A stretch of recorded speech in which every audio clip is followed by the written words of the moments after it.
Hey, so giving gifts in the holiday season can be a surprisingly stressful event. So here are a few tips to help you survive. Now, of course, choosing the gifts can be one of the hardest parts, and for me, it always kind of helps to ask a few questions. There are the old standbys, for instance, what in my budget can I get the giftee that they will want or need? Some careful listening throughout the year can help in this regard, as can secret questions to those close to the giftee. But another good question is, what is the message I want to give to this person, and what gift can help me get that across? You want to make sure you err on the side of caution and tactfulness, of course. Like, you might really want to help your friend get into shape, but if you drop a sudden P90X bomb on them on Christmas morning, that could come across as like unintentionally judgmental, which is not what you want. You just want them to get buff. Sometimes it can really help to have a little private conversation between you and the giftee, just so they really understand your positive intentions. It might take away some or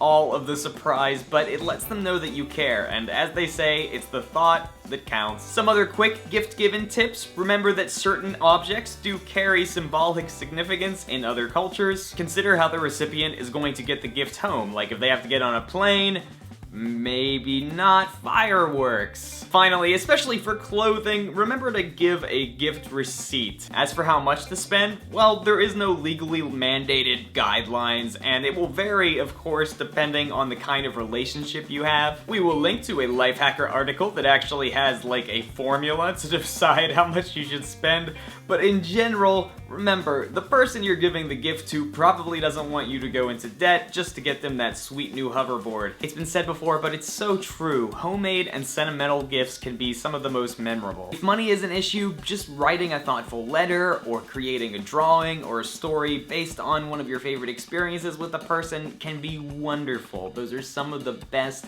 things I've gotten ever, and when my wife and I didn't have any money, that was basically what we got each other, and I loved it. I loved it.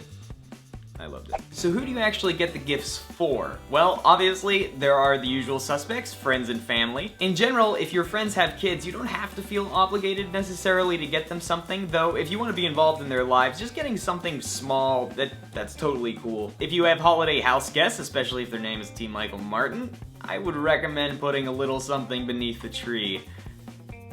Money's a little something, physically.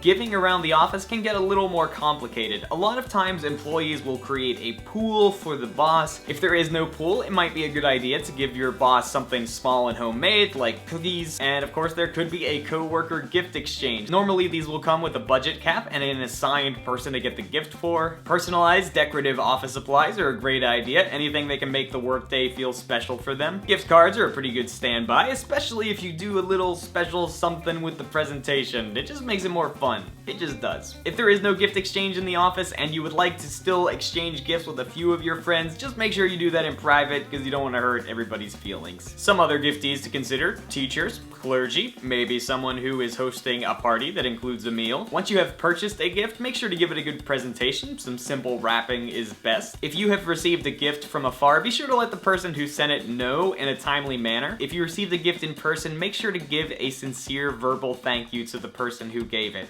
Even if you don't love the gift, you can still thank them for their thoughtfulness and kindness in giving it to you. Finally, it never hurts to send a thank you note. A good rule of thumb is to get this sent by New Year's. Now, you will sometimes get a gift that doesn't suit your taste or needs. It's perfectly acceptable to exchange clothing that does not fit or duplicate items that you won't use. However, if you didn't receive a receipt from the giver, just make sure to use your best judgment in asking for one. Some stores do allow non-receipted items to be returned or exchanged, but if you can't exchange it and you're thinking about re-gifting, here are a couple guidelines. Make sure the new recipient will like it, that it is in presentable condition, and that the original gifter will not find out.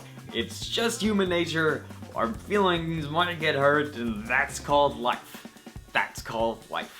Ultimately, there are no absolute laws on gift giving, of course, so remember just to have fun. And that is all we've got for you today. If you guys have any gift giving tips, please let us know in the comment section below. We would love to hear from you. In the meantime, just the other night, I was wrapping your gift right by the fireplace, and all of a sudden, Emma just bursts through the window, and she screams, "Catchphrase roasting on an open fire!" And she grabs it and she just throws it into the flames. And what am I supposed to do?